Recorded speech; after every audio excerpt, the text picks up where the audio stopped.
تھوڑا سا آپ کی پرسنل لائف پہ گپ شپ کر لیتے پھر انشاءاللہ اینڈ کرتے ہیں. اور سوال نہ پوچھ لے. شادی کب ہوئی تھی آپ کی؟ شادی 1986 میں. لو میرج تھی ارینج؟ نہیں ارینج بھی مرضی کے مطابق. ٹھیک ہے. اور بچے کتنے ہیں آپ کے؟ 3 بیٹے ہیں جی. اور بچوں کو شوق ہے پالیٹکس میں آنے کا؟ نہیں 2 کو تو بالکل نہیں ہے, اور ایک سب سے چھوٹا جو ہے وہ تھوڑا شوق رکھتا ہے. اچھا. لیکن ابھی اس نے کوئی اظہار نہیں کیا. تو میں نے کہا دیکھیں, میں نے اسے کہا پہلے آپ تعلیم حاصل کریں, پھر ایک پیشہ ڈیولپ کریں تاکہ آپ نے, اور اس کے بعد پھر آپ جو آپ کو شوق ہے پورا کر لیں. ہمیں تو, میرے پاس تو چوائس نہیں تھی نا, یقین کریں. آپ تو والد صاحب کی جگہ پہ آپ کو آنا پڑا. اور نہیں, وہ ہلکے کے عوام کا اتنا دباؤ تھا کہ آپ نے یہ کرنا ہے, تو اس لیے میرے پاس تو چوائس نہیں تھی. تو ان کے پاس چوائس ہے. تو میرا کام تھا تعلیم دینا. تعلیم سب نے حاصل کر لی ہے. اور اب اپنا شادی ایک ہی آپ کی؟ جی ایک ہی ہے. اچھا, ملٹیپل میرجز کے, یہ ہمارا سگنیچر کوسچن ہوتا ہے, صرف آپ سے نہیں پوچھنا, ہم ہر گیسٹ سے پوچھتے ہیں کہ جی ایک ہی ہے یا کوئی ملٹیپل کی ہے؟ ملٹیپل میں نے کبھی خوش دیکھا نہیں ہے. اچھا ٹھیک ہو گیا. آج کل کیا مصروفیات ہوتی ہیں آپ کی؟ زیادہ وقت کس چیز میں گزرتا ہے؟ آج کل تو ہم نئی جماعت حصہ ہوں میں تمام پاکستان کا, تو اسی کو بڑھانے میں, لوگوں سے ملاقاتیں کرنے میں, جماعت کو آرگنائز کرنے میں, اس میں وقت گزرتا ہے. اس کے علاوہ کوئی شوق ہے, کوئی گیم وغیرہ جس طرح؟ جی میں نہیں, گیم میں فٹ بال بھی کھیلتا تھا, اسکواش بھی کھیلتا تھا, لیکن اب ذرا مشکل ہو گیا ہے اسکواش کھیلنا اس عمر میں. ٹھیک ہے. گولف کی وقت ہے, لوگ گولف بڑے, میں گولف کبھی نہیں کھیلی, لیکن مجھے ایک تو میں واک ہر روز کرتا ہوں, اور اللہ کا کرم ہے کہ جس گراؤنڈ میں جاتا ہوں میرے برابر کوئی واک کر نہیں سکتا. اچھا. جوان 1/2 عمر کے لوگ بھی نہیں کر سکتے, اللہ کا بڑا کرم ہے ماشاءاللہ. تو بلکہ وہ ایک دن ایک صاحب تھے تو بڑا انہوں نے کوشش کی, لیکن میرے ساتھ نہیں چل سکے.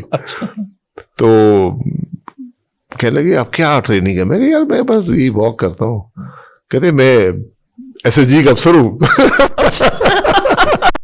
میں کہا آپ مجھ سے بھاگ زیادہ تیز نہیں گے, میرے ساتھ آپ چل نہیں سکیں گے. وہ تھوڑا ہائٹ کا بھی ایڈوانٹیج ہے, اور پھر آپ اس میں اگر اس کو موو تیزی سے کر لیں تو میں آج بھی 7 منٹ میں کلومیٹر واک کر لیتا ہوں. اچھا. تو وہ کافی, بہرحال اس کے علاوہ فلائنگ, میں ابھی تک فلائنگ کرتا ہوں. اچھا. فلائنگ میرا بچپن سے, 16 سال کی عمر سے میں پائلٹ ہوں. ماشاءاللہ. تو اگلے سال 50 سال ہو جائیں گے. ماشاءاللہ. تو ہر قسم کی فلائنگ بھی کی ہے, سکھائی بھی ہے. زیادہ تر آپ کہاں فلائنگ کرتے ہیں؟ اور جہاں موقع مل جائے. اور کون سا پلین ہے آپ کے پاس؟ کوئی نہیں, میرے پاس نہیں, جو مل جائے. میرے پاس اپنا جہاز نہیں ہے. اچھا, اپنے اڑانے کے لیے نہیں, جہاں باہر جاتے ہیں وہاں کر لیتے ہیں, جہاں موقع ملتا ہے. ہر قسم کا جہاز, سنگل انجن, میں صرف سنگل انجن فلائی کرتا ہوں. میں کمرشل پائلٹ میں کبھی نہیں بنا. ٹھیک ہے. شوق کے لیے ایروبیٹکس میں نے سیکھی ہے, سکھائی ہے, اس کا شوق ہے. دوسرا سفر کا شوق ہے. یہ میرا ایک بہت عرصے سے, تو تقریباً ساری دنیا میں نے شاید 150 سے زیادہ ممالک. ماشاءاللہ. اور اپنے بزنس کو ٹائم دیتے ہیں آپ یا بس؟ نہیں, بزنس نہیں, میں نے بزنس کبھی نہیں کیا. ایئر لائن بنائی تھی جب فارم 47 نے ہمیں سیاست سے علیحدہ کر دیا 2002 میں. جی. پھر میں نے کہا آپ کوئی کاروبار کرتے ہیں. تو اس زمانے میں 9/11 ہوا تھا, تو جہاز اویلیبل تھے, تو ایئر بلو ایک پیپر سے بنائی, پیسے ریز کیے, 10 سال میں نے چلائی. اس کے بعد میں وزیر بن گیا. پھر میں نے اس کے بعد پھر میں واپس نہیں گیا. آج بھی میرا ایک مائنورٹی شیئر ہے کمپنی میں, پبلک لمیٹڈ کمپنی ہے. میں نے پہلے دن سے پبلک, میں نے کہا کوئی یہاں یہ نہ کہہ جی یہ پتہ نہیں کیا کیا ہے, کہاں سے پیسے آ گئے ہیں, کون سی کرپشن کی ہے. تو پبلک لمیٹڈ کمپنی بنائی تاکہ اسکروٹنی لیول سب برقرار رہے. تو اللہ کرم ہے, ایک کامیاب ادارہ ہے, ہزاروں لوگوں کی روزگار کا باعث ہے. اور صرف جو ہم نے پائلٹ ٹرین کیے, میں اتنے حساب لگا رہا تھا, وہ آج $50 ملین سال کے پاکستان کو بھیجتے ہیں, جو ہم نے ٹرین کی اور باہر چلے گئے. دوسری ایئر لائن میں ہمارے پاس آج ایمریٹس میں سینئر پوزیشن پر ہیں, قطر میں, دنیا کی 20-30 ایئر لائنز میں فلائی کر رہے ہیں. تو یہ ایک کنٹریبیوشن رہی ہے. سفر کا شوق ہے, میں سفر جب بھی موقع ملتا ہے سفر کرتے ہیں ملک کے اندر بھی ملک سے باہر بھی. اچھا آپ نے تو چلیں آپ سفر کرتے رہتے ہیں ماشاء اللہ, اکثر لوگ ہی کر لیتے ہیں. آج کل تو دبئی نے ہمیں ویزے دینے بند کر دیا. میں عام عوام کی طرف آ رہا ہوں. پاکستان کے یہ حالات آ گئے کہ اب تو دبئی کا ویزا بھی یورپ کی طرح ہو گیا, امریکہ کی طرح ہو گیا. بالکل یہی آپ کو پتا کرنا چاہیے نا سفارتی تعلقات کہ کیوں کیا ہے. دبئی اگر 135 ملکوں کو بغیر ویزے کے آنے دیتا ہے تو پاکستان کو ویزے بھی نہیں دے رہا, کیا وجہ ہے؟ خرابی کچھ ہم میں ہوگی نا. بالکل وہاں تو بڑی پاپولیشن ہے پاکستانیوں کی, تو یہ پتہ تو کریں گا کہ آپ کیا مسائل کیا ہیں آپ کے. مجھے پتہ ہے کیا وجہ ہے, لیکن حکومت کو پتہ ہونا چاہیے, اس کو حل کرے. آج آپ یقین کریں, آپ یورپ وغیرہ میں کہیں جائیں تو وہاں پر ختم ہو گیا نا اب تو, وہ EU کی وجہ سے آپس میں ڈومیسٹک فلائٹس بن گئی ہیں. جی وہ لوگ گزرتے, لوگ وہاں سے جاتے ہیں نا, گزرتے جاتے ہیں. جی لیکن جب آپ ایک پاسپورٹ والے دکھاتے ہیں تو پاکستان کا پاسپورٹ دیکھ کے آپ یقین کریں کہ بالکل وہ محتاط ہو جاتے ہیں سارے, بلکہ وہ گھنٹی مار کے ایک اور آدمی کو بلاتے ہیں, پھر وہ آپ کے پاسپورٹ کو ہر طرح سے اس کو ہاتھ بھی لگاتے ہیں, اس کو کسی مشین کے نیچے بھی ڈالتے ہیں, اس کو اوپر نیچے کر کے دیکھتے ہیں. تو ہم تو ایک مذاق بن گئے. میں ابھی چند ماہ پہلے فرانس گیا تو وہاں سے میری جرمنی کے لیے ٹرین تھی. اب میں جب اسٹیشن میں گیا تو میں اکیلے ہی پاکستان تھا, وہاں جو ان کے پولیس پھر تھے تو انہوں نے ایسے غور سے دیکھا صرف مجھے ہی روکا. تو انہوں نے کہا جی ہاں جی ویزا میرے پاس فرانس کا تھا. انہوں نے کہا جرمنی کس لیے جا رہے ہو؟ وہ ایونٹ ہے پاکستان ایمبیسی میں. میں نے کہا جی ایونٹ کے لیے جا رہا ہوں. تو خیر انہوں نے, میں نے فوراً اپنی فیس بک پروفائل دکھائی تو پھر انہوں نے کہا کہ اوکے ٹھیک ہے آپ جائیں, لیکن یہ ہے کہ پاکستانی دیکھ کے مجھے روکا, باقی سب لوگ جا رہے ہیں. حالانکہ وہاں پر آپ EU میں داخل ہو گئے, آپ کہیں بھی جا سکتے ہیں, اب وہ قید نہیں ہے, لیکن پھر بھی آپ کے یہ تو ہماری بڑی بدنامی ہو گئی ہے. کیونکہ اس کی بڑی وجہ یہ ہے کہ ہمارے کنٹرولز نہیں ہے اپنے پاسپورٹ کے نظام پر. سب سے زیادہ اس وقت جعلی پاسپورٹ جو ہیں پاکستان کی دنیا میں, یہ غلط بنے ہوئے پاسپورٹ, پیسے دے کر بنے ہوئے, یہ پاکستان کے ہیں. اور ویزے بھی یہاں جعلی لگتے ہیں, بہت ایک جعلی کاروبار پاکستان میں ہے. تو اس پر حکومت کوئی کارروائی کرنے سے قاصر ہے. سعودی عرب نے ابھی آفیشیل اسٹیٹمنٹ دیا کہ پاکستانیوں کے لیے حج عمرہ میں مشکلات پیدا ہو سکتی ہیں. انہوں نے بھی یہ مطلب یہی ویزوں کے حالات جو پاکستان میں وہاں جا کے بھیک وغیرہ مانگنے, ہماری اپنی غلطیاں بہت ساری, ظاہر کنٹرول وغیرہ نہیں ہے. گاڑیوں کا شوق ہے آپ کو؟ نہیں, گاڑی میں چلانے کا مجھے شوق ہے, لیکن گاڑیوں کا شوق نہیں ہے. اچھا. میں میرے سارے ہمیشہ شکایت کرتے گاڑی بہت تیز چلاتے ہیں. یہ ایک خرابی نہیں, میں محتاط چلاتا ہوں لیکن تیز چلاتا ہوں, اس میں کوئی شبہ نہیں. کتنی گاڑیاں آپ کے پاس؟ میرے پاس ایک ہی گاڑی ہے, یہ پیجو, جو پیجو پاکستان کی بنی پیجو گاڑی ہے, ایک ہی گاڑی ہے میرے پاس. کوئی لینڈ کروزر نہیں ہے. میرا بیٹا جب اپنا کاروبار کرتا ہے اس کو گاڑی کا بڑا شوق ہے. اچھا. تو وہ آج کل ہمارے ساتھ ہی رہتا ہے, اس کے بچے ہیں, پہلے وہ لیدر رہتے تھے, تو اس کو گاڑیوں کا بہت شوق ہے. اچھا, یہ جو زیادہ نظر آ رہی ہیں یا جو کچھ ہیں یہ بیٹے کی گاڑی؟ جی یہ اس کی گاڑی ہے. ٹھیک ہو گیا. اس کو بہت شوق ہے, وہ ہر 6 مہینے 3 مہینے گاڑی بدل لیتا ہے, بڑی اچھی گاڑی خریدتا ہے, بلکہ اس گاڑی خریدنے بیچنے میں پیسے بھی ڈال لیتا ہے. بڑا کمال ہے, وہ گاڑی بھی اچھی رکھتا ہے اور نقصان بھی نہیں ہوتا. میں تو گاڑی لیتا ہوں پھر مجھ سے بیچی نہیں جاتی, وہ ایک اٹیچمنٹ ہو جاتی گاڑی سے. اور گاڑی چلانے میں بھی جب آپ ایک گاڑی چلاتے رہے نا زیادہ عرصہ, پھر آپ اس پہ آپ کی کافی آپ کی کانفیڈنس آ جاتا ہے گاڑی میں, سیٹ ہو جاتا ہے. جی تو میں الحمدللہ کبھی کوئی ایسا بڑا ایکسیڈنٹ نہیں ہوا.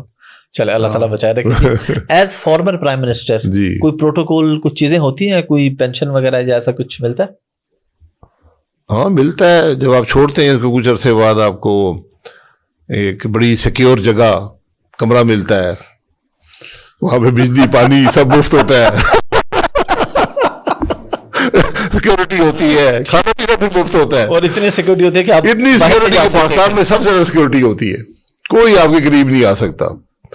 تو یہ آپ کو ملتا ہے. آج کل عمران خان صاحب انجوائے کر رہے ہیں, سب نے کیا ہے, شہباز صاحب, میاں صاحب, زرداری صاحب, بھٹو صاحب, سب اس کیفیت سے. یہ اپنے راجہ صاحب بھی یہ بھی گئے ہیں, یوسف گیلانی صاحب بھی گئے ہیں, تقریباً سارے ہی. نہیں آپ دیکھیں, ایک آپ جو سیکورٹی مانگیں گے آپ کو ملے گی. ٹھیک ہے. تو لیکن میں اس سیکورٹی کا قائل نہیں ہوں, تو میں اپنی سیکورٹی کا بندوبست خود ہی کرتا ہوں.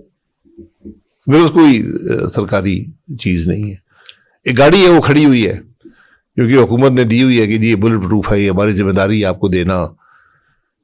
تو میں نے کہا کہ یار مجھے نہیں چاہیے, میں نے واپس بھی کر دی تھی ایک دفعہ, وہ پھر واپس چھوڑ گئے کہ نہیں. مسئلہ یہ ہے کہ جو افسران ہیں وہ یہ کہتے ہیں کہ اگر کچھ ہو گیا تو ہم پکڑے جائیں گے کہ انہوں نے دی تھی. تو مجھے جو بھی آئی جی پولیس اسلام آباد میں آتا ہے وہ بندے بھیجتا ہے کہ جناب آپ کو وہ سیکورٹی دینی ہے, گن مین دینے ہیں گھر پہ. تو میں نے کہا نہیں یار مجھے نہیں چاہیے. تو پھر وہ لکھ کے ان کو دینا پڑتا ہے کہ نہیں مجھے نہیں چاہیے, ورنہ وہ کہتے ہیں کہ کچھ ہو گیا تو ہماری ذمہ داری آ جائے گی. وہ یعنی خود آزاد ہونا چاہتے ہیں بس, ہمیں ریٹرن میں لکھ کے دیں تاکہ ہماری جان چھوٹ جائے. تو اللہ کا کرم ہے, نہیں بس گزارا چل رہا ہے. جی اللہ تعالیٰ حفاظت فرمائے. شاہد صاحب بہت شکریہ آپ کے ٹائم کا, بڑا مزہ آیا اور بڑی بہترین اور کافی آپ نے انکشافات بھی کیے ہیں. انکشافات تو پاکستان میں آپ کو کہہ رہا ہوں ایک ٹروتھ کمیشن آپ بنا دیں نا پاکستان میں, آپ یقین کریں جو پاکستان کے حقائق ہیں نا یہ سب ٹی وی چینل بند ہو جائیں گے. لوگ اسی پروگرام کو دیکھا کریں گے کس ملک میں ہوتا کیا رہا ہے. مجھ سے کل بھی کوئی ایک ٹی وی پر پوچھ رہے تھے کہ آپ کے اس بارے میں کیا خیال ہے, کہ میں نے کہا دیکھیں جو میرا تجربہ ہے وہ یہ ہے کہ جو نظر آتا ہے وہ ہوتا نہیں ہے, اور جو ہوتا ہے وہ نظر نہیں آتا.